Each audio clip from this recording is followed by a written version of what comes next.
ഏതെങ്കിലും ഒരാൾ പരിശുദ്ധമായ ദുൽഹിജ്ജയുടെ ഒന്നാമത്തെ ദിവസം മുതൽ വൽ ഫജ്ർ സൂറത്തുൽ ഫജ്ർ അവിടുന്ന് പാരായണം ചെയ്തുകൊണ്ട് കടന്നു വന്നാൽ അവൻ പോലും അറിയാത്ത ഒരുപാട് നിഅമത്തുകൾ അല്ലാഹു അവനിക്ക് വേണ്ടി ചൊരിഞ്ഞു കൊടുക്കുകയാണ്.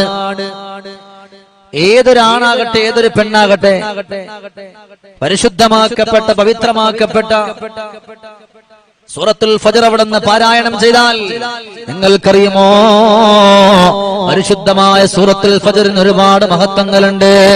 സൈനുദ്ദീൻ മഖ്ദൂം തങ്ങളെ കണക്കുള്ള പണ്ഡിത വരേണ്യന്മാർ സൂര്യ തേജസ്സുകള് അവിടുന്ന് വ്യക്തമായി പറഞ്ഞു, ഏതൊരാളാണ് സൂറത്തുൽ ഫജ്ർ മുടങ്ങാതെ ഓതുന്നത് അവനിക്ക് വിജയമുണ്ടെന്നാണ്.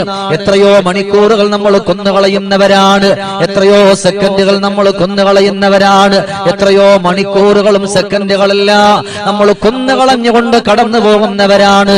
എന്നാ ഒരല്പസമയം കൊടുക്കാൻ പറ്റുമോ? പരിശുദ്ധമായ സൂറത്തുൽ ഫജ്ർ അവിടുന്ന് പാരായണം ചെയ്തുകൊണ്ട് കടന്നു വന്നാൽ എന്തിനേറെ ഒന്നാമത്തെ ദിവസം മാത്രമല്ല അവിടുന്ന് നല്ലതുപോലെ സന്തോഷത്തോടു കൂടിയിട്ട് അല്ലാഹുവേ നല്ല മനസ്സോടു കൂടിയിട്ട് എല്ലാം നല്ലതുപോലെ ഓതണം. 30 ദിവസം കിട്ടിയാൽ ആ 30 ദിവസവും നമ്മൾ ഓതിക്കൊണ്ട് കടന്നു വരണം. ഏതാണ്? സൂറത്തുൽ ഫജ്റാണ്. മറക്കണ്ട, ഇന്നു മുതൽ നിങ്ങൾക്ക് ഓതാൻ അറിയുമോ നിങ്ങൾ ഓതുക. ഇനി അങ്ങനെ അല്ല, നിങ്ങളുടെ പ്രിയപ്പെട്ട മക്കൾക്കാണ് ഓതാൻ അറിയുന്നതെങ്കിൽ സുബ്ഹാനല്ലാഹ്, നിങ്ങൾ തന്നെ നിങ്ങളുടെ മക്കളെ കൊണ്ട് ഓതിപ്പിക്കുമോ? ആ പുന്നാര മക്കൾ അങ്ങനെ ഓതിക്കൊണ്ട് കടന്നു വരട്ടെ. നിങ്ങൾക്ക് ഞാൻ അതിമനോഹരമായ ഒരു ചരിത്രം പറഞ്ഞു തരാ. പടച്ചവനെ, വീടിന്റെ ഉള്ളിൽ എന്നും ഭാര്യയും ഭർത്താവും തമ്മിൽ വഴക്കാണ്.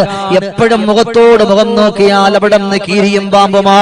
പരിശുദ്ധമാക്കപ്പെട്ട ദുൽഹിജ്ജ മാസത്തിന്റെ തൊട്ടുമുമ്പ് ദുൽഖഅദില് ഒരു പെണ്ണ് കടന്നു വന്നിട്ട് മഹാനായ ഉത്ബാ റളിയല്ലാഹു അൻഹുവിനോട് പറയാണ്, തങ്ങളെ, ജീവിതത്തിൽ ഒരു സമാധാനമില്ല, ജീവിതത്തിൽ ഒരു സന്തോഷമില്ല, എപ്പോഴും വഴക്കാണ്, പിണക്കമാണ്.